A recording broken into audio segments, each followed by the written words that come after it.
നമ്മുടെ കമ്മോഡിറ്റി എന്നുള്ള നിലയിൽ ഗോൾഡ് അത് അന്താരാഷ്ട്ര ഉൽപ്പന്നമായതുകൊണ്ട് തന്നെ അതിന്റെ ഡിമാൻഡ് ആൻഡ് സപ്ലൈ, അതിന്റെ വിലയെ നിർണ്ണയിക്കുന്ന ഒട്ടേറെ ഘടകങ്ങളുണ്ട്.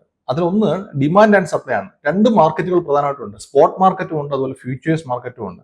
അപ്പൊ നമുക്കറിയാം, ഈ സ്പോട്ട് മാർക്കറ്റ് അഥവാ നമുക്ക് അതിന്റെ ഫിസിക്കൽ ഗോൾഡിന്റെ ഒരു ഡിമാൻഡ് ആൻഡ് സപ്ലൈ നോക്കുമ്പോൾ നമ്മൾ ലോകത്തില് ഒരു വർഷത്തില് ഒരു 5000 കിലോഗ്രാം 5000 ടൺ ഗോൾഡ് ചിലവാകുന്നുണ്ടെങ്കിൽ അതിന്റെ ഏകദേശം 50% ജുവലറി ആയിട്ടാണ് ചിലവാകുന്നത്.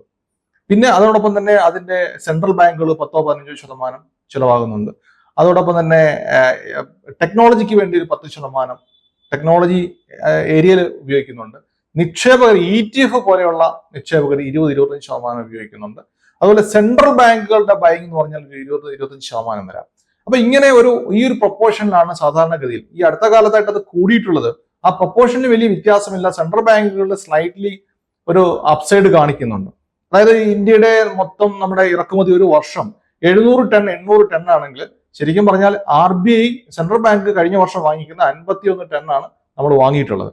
അപ്പോൾ സെൻട്രൽ ബാങ്കുകളുടെ ബൈങ് ഉണ്ട്, പക്ഷെ അത് വലിയ മാസീവ് ലെവലല്ല. പക്ഷെ ഫിസിക്കൽ ഗോൾഡിന് വലിയ ഡിമാൻഡ് ഉണ്ട്. അപ്പൊ അതാണ് ഒരു പ്രധാനപ്പെട്ട കാര്യം.